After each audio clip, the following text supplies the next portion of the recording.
Una tarde de septiembre de 1977, un barco llamado Jorge Pico llegó inesperadamente a aguas dominicanas. Según informes iniciales, el barco provenía de Angola, un país sumido en una sangrienta guerra civil en la que Fidel Castro tenía una participación activa apoyando a movimientos revolucionarios con tropas y suministros. Aunque la embarcación afirmaba ser un barco pesquero, su presencia despertó sospechas en las autoridades dominicanas. En esos años, la Guerra Fría marcaba profundamente las relaciones internacionales, y el Caribe no era una excepción. República Dominicana, bajo el mando del presidente Joaquín Balaguer, actuó rápidamente. Ordenó a la Marina de Guerra Dominicana interceptar el barco y exigir su identificación. Sin embargo, la tripulación del barco ignoró las señales de advertencia, lo que llevó a la Fuerza Aérea Dominicana a desplegar 2 aviones P-51 Mustang. Somos la Fuerza Aérea de República Dominicana. Diríjase al puente o detenga el barco. Al no recibir respuesta, realizaron disparos de advertencia al aire, lo que finalmente obligó a la embarcación a detenerse. La Marina abordó el barco, arrestando a su tripulación y llevándola a la costa para investigaciones. Fidel Castro ordenó una misión de 12 aviones MiG-21, y si Balaguer no devolvía el barco, el objetivo era bombardear la República Dominicana. Básicamente una guerra se estaba gestando en el Caribe, y nadie se lo imaginaba.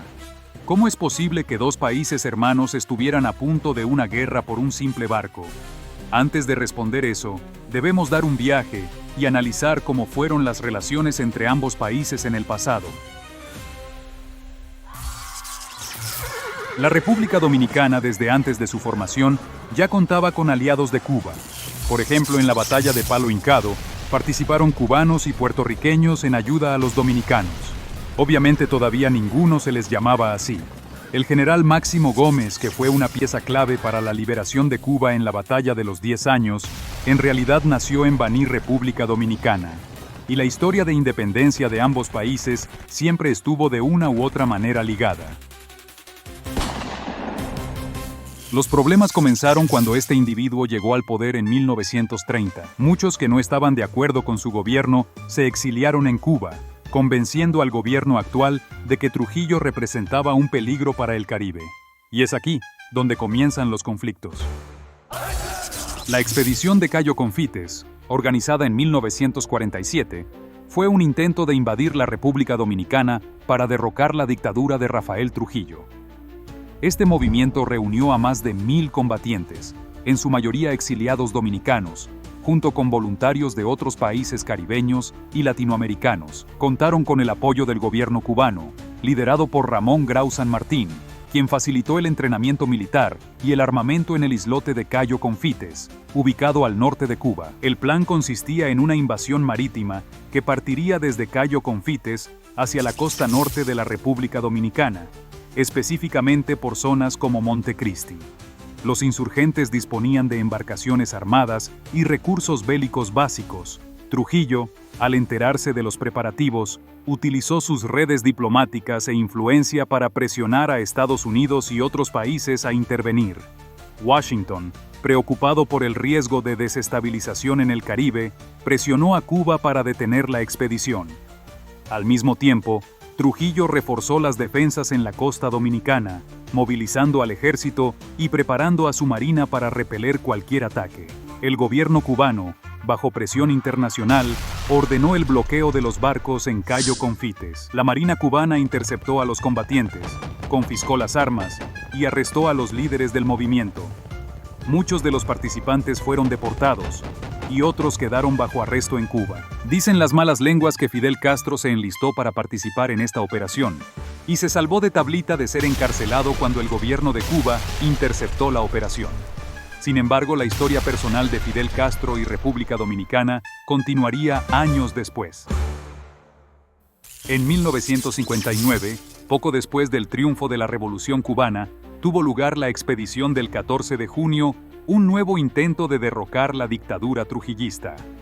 Esta expedición, organizada por el Movimiento de Liberación Dominicana con el apoyo del gobierno cubano, buscaba emular el éxito revolucionario de Castro en Cuba y llevar la lucha a la República Dominicana. La operación consistió en el desembarco de más de 200 hombres divididos en 3 grupos. El primero llegó en un avión C-46 que aterrizó en Constanza, una región montañosa del centro del país. Los otros dos grupos arribaron días después por mar, desembarcando en las costas de Maimón y Estero Hondo, cerca de Puerto Plata. Los expedicionarios, en su mayoría dominicanos exiliados y algunos combatientes extranjeros, estaban bien armados y motivados para iniciar una guerra de guerrillas contra el régimen. Sin embargo, al igual que la expedición de Cayo Confites, esta operación también terminó en fracaso. El ejército de Trujillo, mucho más numeroso y equipado, respondió rápidamente con ataques masivos. En Constanza, los guerrilleros fueron rodeados y abatidos casi de inmediato. Sin contar que Trujillo supuestamente dio la orden de bombardear la zona de Constanza antes de entrar por tierra. En Maimón y Estero Hondo, los refuerzos tampoco lograron establecerse, y la mayoría de los combatientes murieron en combate, fueron capturados o ejecutados posteriormente. Después del fracaso de la expedición del 14 de junio de 1959, Trujillo, en un acto de venganza y desesperación, decidió atacar a Cuba. Consistió en un grupo de exiliados cubanos y otros mercenarios anticomunistas reclutados por el régimen trujillista, con el objetivo de atacar a Cuba y derrocar al gobierno de Fidel Castro. Trujillo veía a Castro como una amenaza directa, no solo por la influencia de la Revolución cubana, sino también por su apoyo a los movimientos de resistencia en la República Dominicana. La expedición, sin embargo, fue un desastre desde el principio. Los combatientes, mal equipados y con poca coordinación, fueron rápidamente detectados por las fuerzas de seguridad cubanas. Los miembros de la Legión fueron capturados, y muchos fueron ejecutados tras ser interrogados, mientras que los que sobrevivieron fueron llevados prisioneros a Cuba. Este intento de agresión no solo fracasó militarmente, sino que también contribuyó a aumentar la tensión entre ambos países. Trujillo, al verse humillado, intentó justificar su ataque como una defensa del anticomunismo, pero las consecuencias fueron más bien el aislamiento internacional y la condena de su agresividad. 2 meses antes de Trujillo morir, sucedió otra expedición mucho más seria, pero esta vez dirigida por Estados Unidos, pero como siempre Trujillo metió la cuchara en el sancocho. En abril de 1961, tuvo lugar la fallida invasión de Bahía de Cochinos, un intento de derrocar al gobierno de Fidel Castro en Cuba. Este plan fue organizado por la CIA y ejecutado por un grupo de exiliados cubanos entrenados en Guatemala. El objetivo era desembarcar en una zona remota de la isla, en Playa Girón, y generar un levantamiento popular contra el régimen. Para comenzar la operación, aviones estadounidenses B-26, con insignias falsas para simular que eran cubanos, bombardearon aeródromos en la isla con la intención de destruir la fuerza aérea de Castro. Sin embargo, el ataque no logró su cometido y dejó a los invasores en una posición desventajosa desde el inicio. El ejército cubano, liderado directamente por Fidel Castro, respondió con rapidez y contundencia. Con tanques y artillería pesada, rodearon a las fuerzas invasoras en menos de 72 horas, logrando una victoria decisiva. Más de 1000 combatientes fueron capturados y muchos otros murieron en el enfrentamiento. Este fracaso humillante no solo dejó en evidencia los errores tácticos de Estados Unidos, sino que fortaleció la posición de Castro tanto en Cuba como en el ámbito internacional. El ambiente de represión llevó a que un gran número de cubanos decidiera abandonar la isla, buscando refugio en otros países, entre ellos la República Dominicana. Trujillo aprovechó esto para darle asilo a los refugiados, pero con la intención de entrenarlos para devolverlos a Cuba en la expedición más grande de la época. En esta pensaba incluir hasta sus aclamados hombres ranas. Esta expedición nunca se llevó a cabo porque Trujillo fue dado de baja ese mismo año. Luego de esto no hubo ningún conflicto directo entre ambos países hasta el 1977. Balaguer se negó a entregar el barco. Ya Fidel Castro había realizado su operación de intimidación, y ahora solo restaba que se llevara a cabo la operación verdadera. Algunas fuentes aseguran que Balaguer dio parte de esto a las autoridades norteamericanas. Otras desmienten esto, ya que era un recurso que Balaguer no solía usar mucho.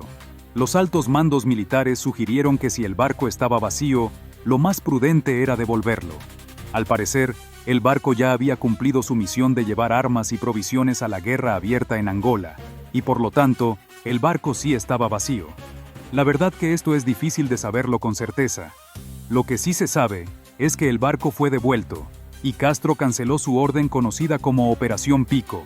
Más allá de esto, República Dominicana y Cuba nunca más han tenido un conflicto directo a pesar de sus diferencias ideológicas.